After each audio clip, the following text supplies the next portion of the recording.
ओम नमो भगवते वासुदेवाय। जय श्री कृष्णा। राधे राधे। आप और आपके पूरे परिवार पर भगवान विष्णु की कृपा सदैव बनी रहे। आज हम सुनेंगे बृहस्पतिवार के दिन भगवान बृहस्पति देव की पौराणिक कथा। इसे आप पूरा मन लगाकर प्रसन्नचित्त मन से पूरा सुनना। आधी अधूरी कथा सुनने से मनोकामना की पूर्ति नहीं होती। तो आइए आज की कथा शुरू करते हैं।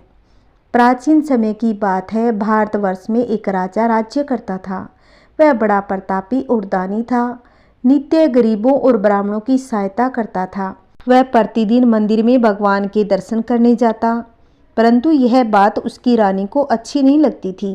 वह न ही गरीबों को दान देती, न ही कभी भगवान का पूजन करती, और राजा को भी ऐसा करने से मना किया करती थी। एक दिन राजा शिकार खेलने वन को गए हुए थे, तो रानी और दासी महल में अकेली थी। उसी समय बृहस्पति देव साधु वेश में राजा के महल में भिक्षा के लिए गए और भिक्षा मांगी, तो रानी ने भिक्षा देने से इनकार कर दिया और कहा, हे साधु महाराज, मैं तो दान पुण्य से तंग आ गई हूँ। इस कार्य के लिए तो मेरे पतिदेव ही बहुत है। अब आप ऐसी कृपा करें कि मेरा सारा धन नष्ट हो जाए, मैं आराम से रह सकूं। साधु ने कहा कि हे देवी, तुम तो बड़ी विचित्र हो। धन संतान से कोई दुखी नहीं होता, इसको तो सभी चाहते हैं। पापी भी पुत्र और धन की इच्छा करते हैं।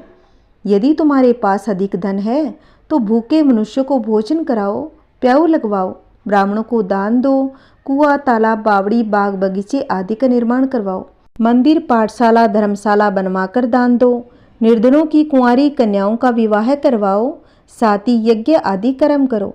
अपने धन को शुभ कार्य में लगाओ। ऐसा करने से तुम्हारा नाम परलोक में सार्थक होगा और स्वर्ग की प्राप्ति होगी।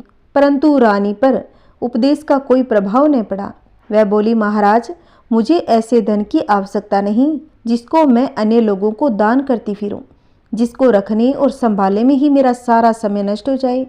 अब तो आप ऐसी कृपा करें कि सारा धन नष्ट हो जाए तथा मैं आराम से रहूं। साधु ने उत्तर दिया कि यदि तुम्हारी ऐसी ही इच्छा है तो जैसा मैं तुम्हें बताता हूँ तो वैसा ही करना।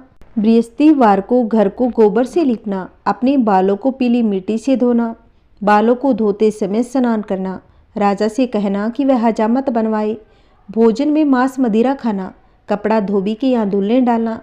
ऐसा करने से 7 बृहस्पतिवार में आपका सारा धन नष्ट हो जाएगा। इतना कहकर वह साधु महाराज वहाँ से अंतर्ध्यान हो गए। जैसे वह साधु कह गया था, रानी ने वैसा ही किया। 3 बृहस्पतिवार ही बीते थे कि उसकी समस्त धन संपत्ति नष्ट हो गई। भोजन के लिए दोनों तरसने लगे, संसारिक भोगों से दुखी रहने लगे। तब वह राजा रानी से कहने लगा कि तुम यहाँ पर रहो, मैं दूसरे देश में जाऊँ, क्योंकि यहाँ पर मुझे सभी मनुष्य जानते हैं, इसलिए कोई कार्य नहीं कर सकता। देश चोरी परदेश भीख बराबर है। ऐसा कहकर राजा परदेश को चला गया। वह जंगल को जाता, लकड़ी काट कर लाता और शहर में बेचता। इस तरह जीवन व्यतीत करने लगा। इधर राजा के बिना रानी और दासी दुखी रहने लगी। किसी दिन भोजन मिलता, किसी दिन जल पीकर ही रह जाती। एक समय जब रानी और दासियों को 7 दिन बिना भोजन के रहना पड़ा, तो रानी ने अपनी दासी से कहा कि हे दासी, पास ही की नगर में मेरी बहन रहती है, वह बड़ी धनवान है। तू उसके पास जा और 5 सेर भेजर मांग कर ले आ, ताकि कुछ समय के लिए थोड़ा बहुत गुजर बसर हो जाए। दासी रानी की बहन के पास गई। उस दिन गुरुवार का दिन था। रानी की बहन उस समय बृहस्पतिवार की कथा सुन रही थी। दासी ने रानी की बहन को अपनी रानी का संदेश दिया, लेकिन रानी की बहन ने कोई उत्तर नहीं दिया। जब दासी को रानी की बहन से कोई उत्तर नहीं मिला तो वह बहुत ही दुखी हो गई। उसे क्रोध भी अधिक आया। दासी ने वापस आकर रानी को सारी बात बता दी। सुनकर रानी ने कहा कि हे दासी, इसमें उसका कोई दोष नहीं है। जब बुरे दिन आते हैं तब कोई सहारा नहीं देता। अच्छे बुरे का पता तो विपत्ति आने पर ही लगता है। जो ईश्वर की इच्छा होगी वही होगा। यह सब हमारे भाग्य का दोष है। यह सब कहकर रानी ने अपने भाग्य को कोसा। उधर रानी की बहन ने सोचा कि मेरी बहन की दासी आई थी, परंतु मैं उससे नहीं बोली, इससे वह दुखी हुई होगी। कथा सुनकर पूजन समाप्त कर वह अपनी बहन के घर गई और कहने लगी, हे बहन, मैं बृहस्पतिवार का व्रत कर रही थी और तुम्हारी दासी गई, परंतु जब तक कथा होती है तब तक न तो उठते हैं नहीं बोलते हैं, इसीलिए मैं नहीं बोली। कहो दासी क्यों गई थी? रानी बोली, बहन हमारे घर अनाज नहीं था। ऐसा कहते कहते रानी की आंखें भर आई। उसने दासी समेत 7 दिन तक भूखा रहने की बात भी अपनी बहन को बता दी, और इसीलिए मैंने दासी को तुम्हारे पास 5 सेर भेजर लाने के लिए भेजा था। रानी की बहन बोली, बहन देखो, बृहस्पति देव भगवान सबकी मनोकामना पूर्ण करते हैं। देखो शायद तुम्हारे घर में अनाज रखा हो। पहले तो रानी को विश्वास ही नहीं हुआ, परंतु बहन के आग्रह करने पर उसने दासी को अंदर भेजा। दासी घर के अंदर गई तो वहां उसे एक घड़ा भेजर का भरा हुआ मिला। उसे बड़ा ही आश्चर्य हुआ और वह बाहर आकर रानी से कहने लगी कि हे रानी, जब हमको भोजन नहीं मिलता तो हम व्रत ही तो कर रहे थे, इसलिए क्यों न इससे व्रत की कथा की विधि पूछ ली जाए, हम भी व्रत किया करेंगे। दासी के कहने पर रानी ने अपनी बहन से बृहस्पतिवार व्रत के बारे में पूछा। उसकी बहन ने बताया कि बृहस्पतिवार के व्रत में चने की दाल, गुड़ और मुनक्का से विष्णु भगवान का केले के वृक्ष की जड़ में पूजन करें तथा दीपक जलाएं और कथा सुने। उस दिन एक ही समय भोजन करना चाहिए। भोजन पीले खाद्य पदार्थ का करें, इससे गुरु भगवान प्रसन्न होते हैं, अन्न पुत्र धन देते हैं, मनोकामना पूर्ण करते हैं। व्रत और पूजन की विधि बताकर रानी की बहन अपने घर लौट आई। अब रानी और दासी ने निश्चय किया कि हम बृहस्पति देव भगवान का पूजन करेंगे। 7 रोज बाद जब बृहस्पतिवार आया तो उन्होंने व्रत रखा। गुड़साल में जाकर चना और गुड़ बीन लाई तथा उसकी दाल से केले की जड़ तथा भगवान विष्णु का पूजन किया। अब पीला भोजन कहाँ से आए? दोनों बड़ी ही दुखी हुई, परंतु उन्होंने व्रत किया था, इसलिए भगवान बृहस्पति देव प्रसन्न थे। एक साधारण व्यक्ति के रूप में 2 थालों में सुंदर पीला भोजन लेकर आए और दासी को देकर बोले कि हे दासी, यह भोजन तुम्हारे लिए और तुम्हारी रानी के लिए है, इसे तुम दोनों ग्रहण करना। अब दासी भोजन पाकर बहुत ही प्रसन्न हो गई। उसने रानी से कहा कि चलो रानी, भोजन कर लो, परंतु रानी को भोजन के बारे में कुछ भी नहीं पता था, इसलिए उसने कहा कि जा तू ही भोजन कर। तब दासी ने कहा कि एक व्यक्ति भोजन दे गया था। तब रानी ने कहा, वह व्यक्ति तेरे लिए ही भोजन दे गया होगा, तू ही भोजन कर। तब दासी ने कहा, वह व्यक्ति हम दोनों के लिए 2 थालों में सुंदर पीला भोजन दे गया है, इसलिए मैं और आप दोनों ही साथ साथ भोजन करेंगे। इतना सुनते ही रानी बहुत ही प्रसन्न हो गई तथा दोनों ने गुरु भगवान को नमस्कार कर भोजन प्रारंभ किया। उसके बाद में वे प्रत्येक बृहस्पतिवार को गुरु भगवान का व्रत और पूजन करने लगी।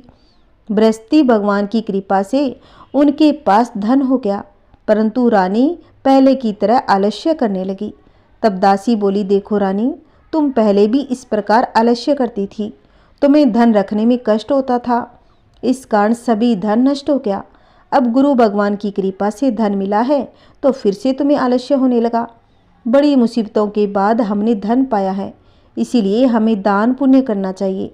अब तुम भूखे मनुष्यों को भोजन करवाओ, प्याऊ लगवाओ, ब्राह्मणों को दान दो, कुआं, तालाब, बावड़ी, बाग बगीचे आदि का निर्माण करवाओ, मंदिर, पाठशाला, धर्मशाला बनवाकर दान दो, निर्धनों की कुंवारी कन्याओं का विवाह करवाओ, साथ ही यज्ञ आदि कर्म करो, अपने धन को शुभ कार्य में लगाओ, जिससे तुम्हारे कुल का यश बढ़े और स्वर्ग की प्राप्त हो, पितर भी प्रसन्न हो। दासी की बात मानकर रानी शुभ कर्म करने लगी, उसका यश फैलने लगा। एक दिन रानी और दासी आपस में विचार करने लगी, न जाने राजा किस दशा में होंगे, उनकी कोई खोज खबर भी नहीं। उन्होंने श्रद्धापूर्वक गुरु भगवान से प्रार्थना की कि राजा जहाँ भी कहीं है शीघ्र वापस लौट आए। उसी रात्रि को बृहस्पति देव ने राजा को स्वप्न में कहा, हे राजा उठ, तेरी रानी तुझको याद करती है, अपने देश को लौट जा। अब राजा प्रातःकाल उठा, जंगल से लकड़ी काटने के लिए जंगल की ओर चल पड़ा। जंगल से गुजरते हुए विचार करने लगा कि रानी की गलती से उसे कितने दुख भोगने पड़े। राजपाट छोड़कर जंगल में आकर रहना पड़ा और जंगल से लकड़ी काटकर शहर में बेचकर गुजारा करना पड़ा और अपनी दशा को याद करके व्याकुल होने लगा। उसी समय राजा के पास बृहस्पति देव साधु के वेश में आकर बोले कि हे लकड़ारे, तुम इस सुनसान जंगल में किस चिंता में बैठे हो, मुझे बतलाओ। यह सुन राजा की आंखों में आंसू भर आए। साधु की वंदना कर राजा ने अपनी संपूर्ण कहानी सुना दी। महात्मा दयालु होते हैं। वे राजा से बोले, हे राजा, तुम्हारी पत्नी ने बृहस्पति देव के प्रति अपराध किया था, जिसके कारण तुम्हारी यह दशा हो गई। तुम किसी बात की चिंता मत करो, भगवान तुम्हें पहले से अधिक धन देंगे। देखो, तुम्हारी पत्नी ने बृहस्पतिवार का व्रत प्रारंभ कर दिया है। अब तुम भी बृहस्पतिवार के व्रत में चने की दाल, गुड़ और मुनक्का से भगवान विष्णु का केले के वृक्ष की जड़ में पूजन करो तथा दीपक जलाओ और कथा सुनो। उस दिन एक ही समय भोजन करना चाहिए। भोजन पीले खाद्य पदार्थ का करें। भगवान तुम्हारी सभी मनोकामनाएं पूर्ण करेंगे। साधु की बात सुनकर राजा बोला, हे प्रभु, लकड़ी बेचकर तो इतना पैसा नहीं मिलता, भोजन के उपरांत कुछ बचा सकूं। मैंने रात्रि में अपनी रानी को व्याकुल देखा था। मेरे पास कोई साधन नहीं जिससे उसका समाचार जान सकूं। फिर मैं कौन सी कहानी कहूँ, यह भी मुझको मालूम नहीं है। साधु ने कहा, हे राजा, मन में बृहस्पति भगवान के पूजन व्रत का निश्चय कर, वे स्वयं तुम्हारे लिए कोई राह बना देंगे। बृहस्पतिवार के दिन तुम रोजाना की तरह लकड़ियां लेकर शहर में जाना। तुम्हें रोज से दुगना धन मिलेगा, जिसे तुम भली भांति भोजन कर लोगे तथा बृहस्पति देव की पूजा का सम्मान भी आ जाएगा। जो तुमने बृहस्पतिवार की कहानी के बारे में पूछा, वो इस प्रकार है। प्राचीन काल में एक निर्धन ब्राह्मण रहता था। उसके कोई संतान नहीं थी। वह नित्य पूजा पाठ करता। उसकी स्त्री न तो स्नान करती, न किसी देवता का पूजन करती। इस कारण ब्राह्मण देवता बहुत ही दुखी रहते। अपनी पत्नी को बहुत समझाते, किंतु उसका कोई परिणाम नहीं निकलता। भगवान की कृपा से ब्राह्मण के यहाँ एक कन्या उत्पन्न हुई। कन्या बड़ी होने लगी। प्रातःकाल स्नान करके वह भगवान विष्णु का जप करती। बृहस्पतिवार का व्रत भी करने लगी। पूजा पाठ समाप्त कर पाठशाला जाती तो अपनी मुट्ठी में जौ भर के ले जाती और पाठशाला के मार्ग में डालती जाती। लौटते समय वही जौ सवर्ण के हो जाते तो उनको बीनकर घर ले आती। एक दिन वह बालिका सूप में उन सोने के जौ को फटकार कर साफ कर रही थी। तभी उसकी माँ ने देख लिया और कहा कि हे बेटी, सोने के जौ को फटकने के लिए सोने का सूप तो होना ही चाहिए। दूसरे दिन गुरुवार था।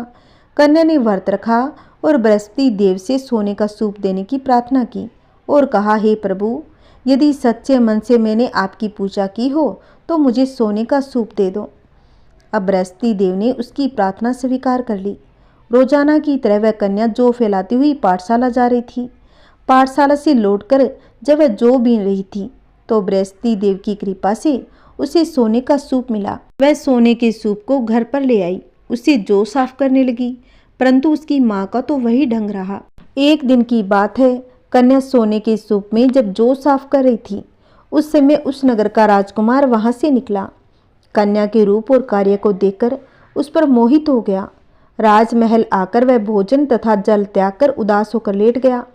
राजा को जब राजकुमार द्वारा अन्न जल त्यागने का समाचार ज्ञात हुआ तो अपने मंत्रियों के साथ वह अपने पुत्र के पास गया और पूछा, हे बेटा, तुम्हें किस बात का कष्ट है? किसी ने तुम्हारा अपमान किया है अथवा कोई अन्य कारण है तो मुझे बताओ, मैं वही कार्य करूँगा जिसे तुम्हें प्रसन्नता हो। अपने पिता की बातें सुनकर राजकुमार बोला, हे पिताजी, मुझे किसी बात का कोई दुख नहीं।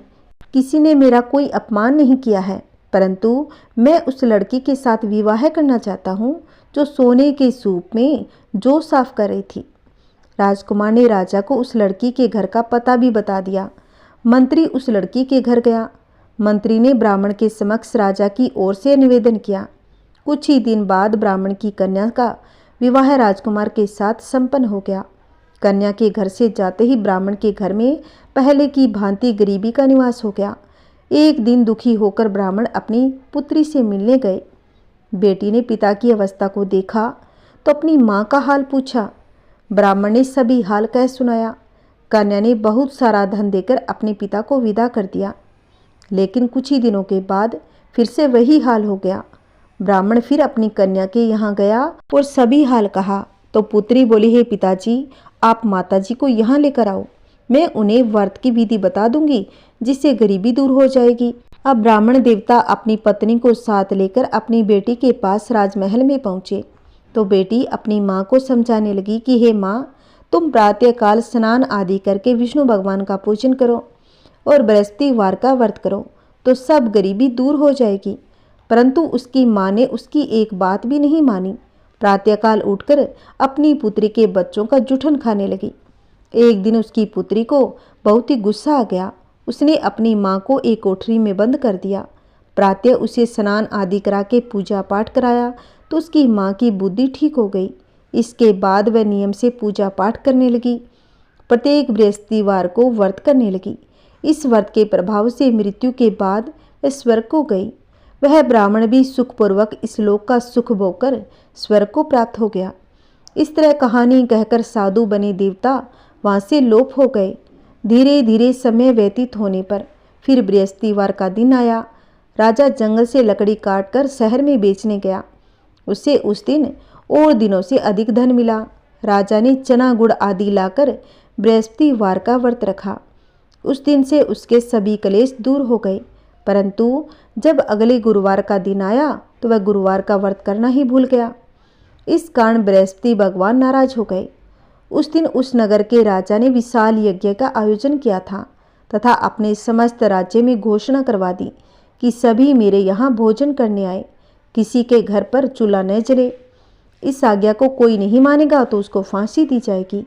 अब राजा की आज्ञा अनुसार राज्य के सभी वासी राजा के भोज में शामिल हुए, लेकिन लकड़हारा कुछ देर से पहुंचा, इसलिए राजा उसको अपने साथ महल में ले गए।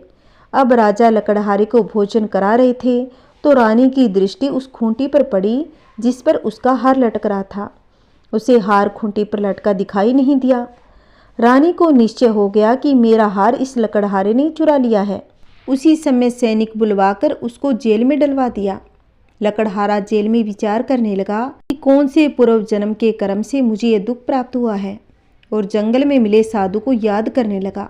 तत्काल बृहस्पति देव साधु के रूप में प्रकट हो गए और कहने लगे, अरे मूर्ख, तूने बृहस्पति देवता की कथा नहीं की, उसी कारण तुझे ये दुख प्राप्त हुआ है। अब तुम चिंता मत कर, बृहस्पतिवार के दिन जेल खाने के दरवाजे पर तुझे 4 पैसे पड़े मिलेंगे, उनसे तुम बृहस्पतिवार की पूजा करना तो तेरे सभी कष्ट मिट जाएंगे। अगले बृहस्पतिवार उसे जेल के द्वार पर 4 पैसे मिले। राजा ने पूजा का सामान मंगवाकर कथा कही, प्रसाद बांटा। उसी रात्रि में बृहस्पति देव ने उस नगर के राजा को सपन में कहा, हे राजा, तूने जिसे जेल में बंद किया है उसे कल छोड़ देना, वह तो निर्दोष है, वह तो राजा है। रानी का हार उसी खूंटी पर लटका हुआ है। अगर तू ऐसा नहीं करेगा तो मैं तेरे राज्य को नष्ट कर दूंगा। राजा प्रातःकाल उठा, खूंटी पर हार टंगा देकर लकड़हारे को बुलाकर क्षमा मांगी तथा राजा के योग्य सुंदर वस्त्र आभूषण भेंट कर उसे विदा किया। गुरुदेव की आज्ञा अनुसार राजा अपने नगर को चल दिया। राजा जब नगर के निकट पहुंचा तो उसे बड़ा ही आश्चर्य हुआ। नगर में पहले से अधिक बाग, तालाब, कुएं तथा बहुत सी धर्मशालाएं, मंदिर आदि बने हुए थे। राजा ने पूछा, ये किसका बाग और धर्मशाला और मंदिर है? जब नगर के सब लोग कहने लगे, यह सब रानी और दासी द्वारा बनाए गए हैं।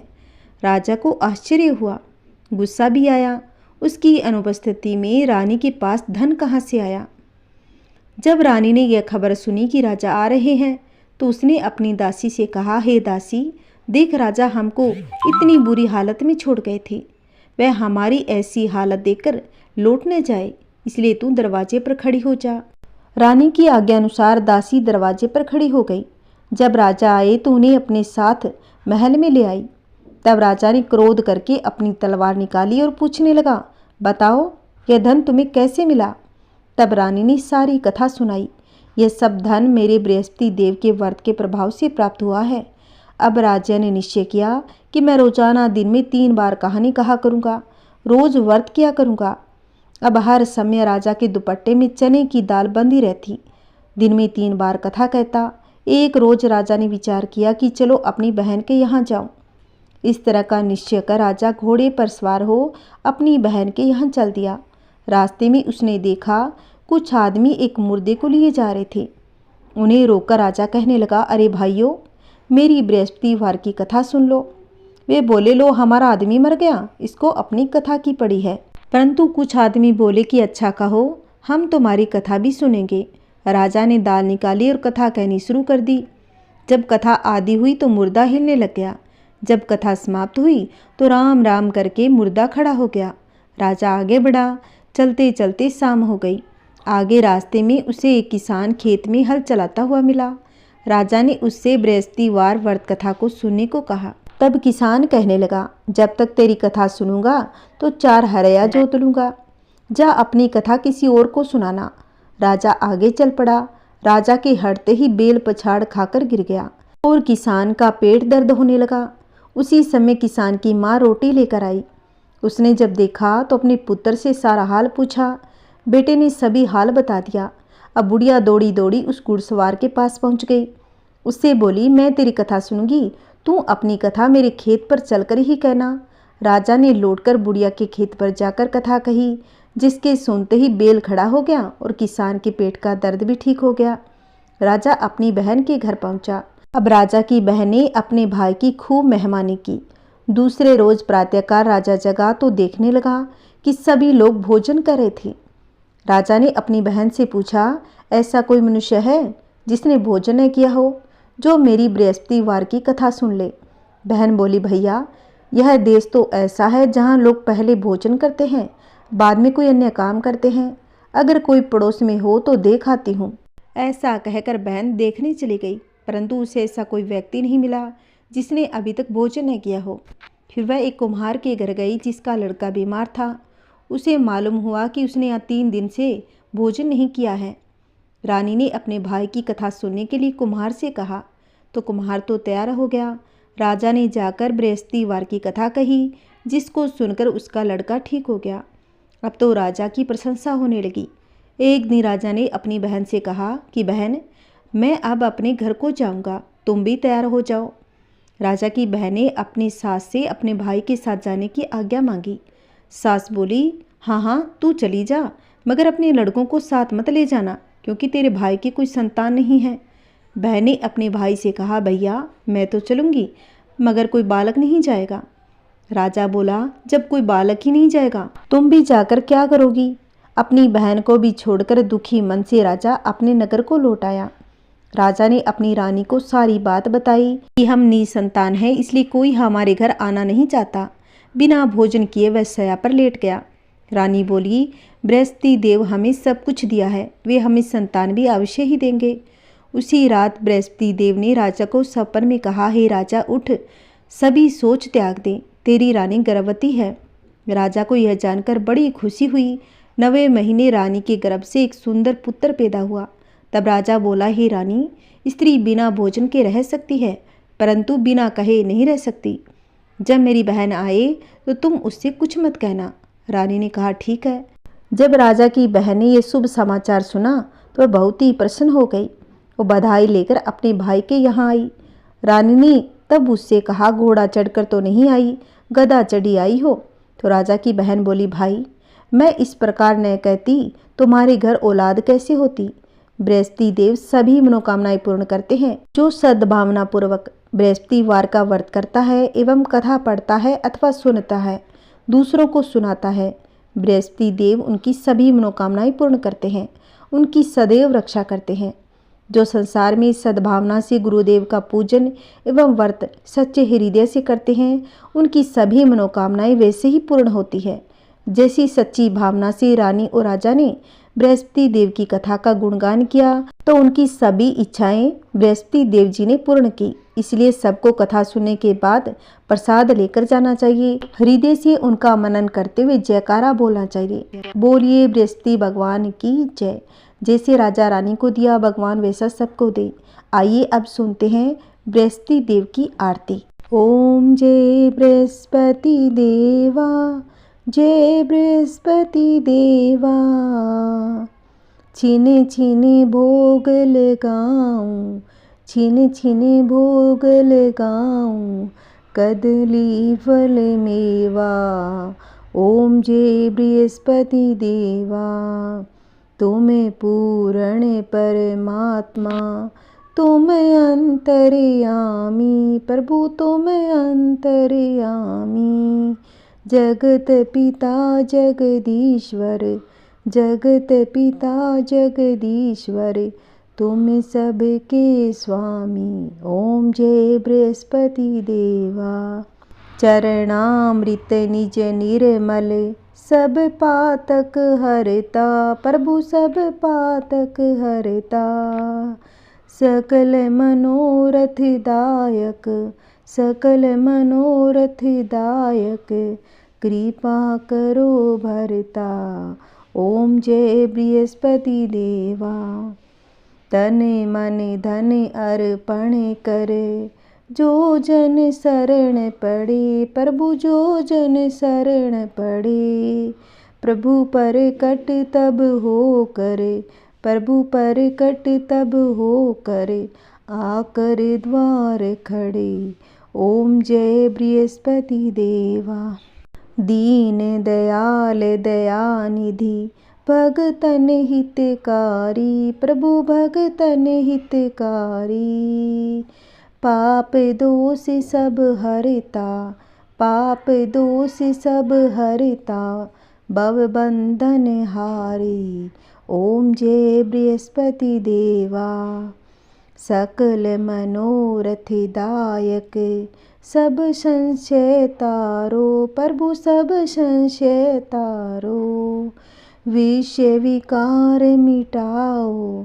विषय विकार मिटाओ, संतन सुखकारी। ओम जय बृहस्पति देवा। जो कोई आरती तेरी प्रेम सहित गावे। प्रभु प्रेम सहित गावे, ज्येष्ठानंद मंद सो सो। ज्येष्ठानंद मंद सो सो, निश्चय वह पावे। ओम जय बृहस्पति देवा। ओम जय बृहस्पति देवा। ओम जय बृहस्पति देवा। बोलिए बृहस्पति देव महाराज की जय। बोलिए समस्त देवी देवताओं की जय।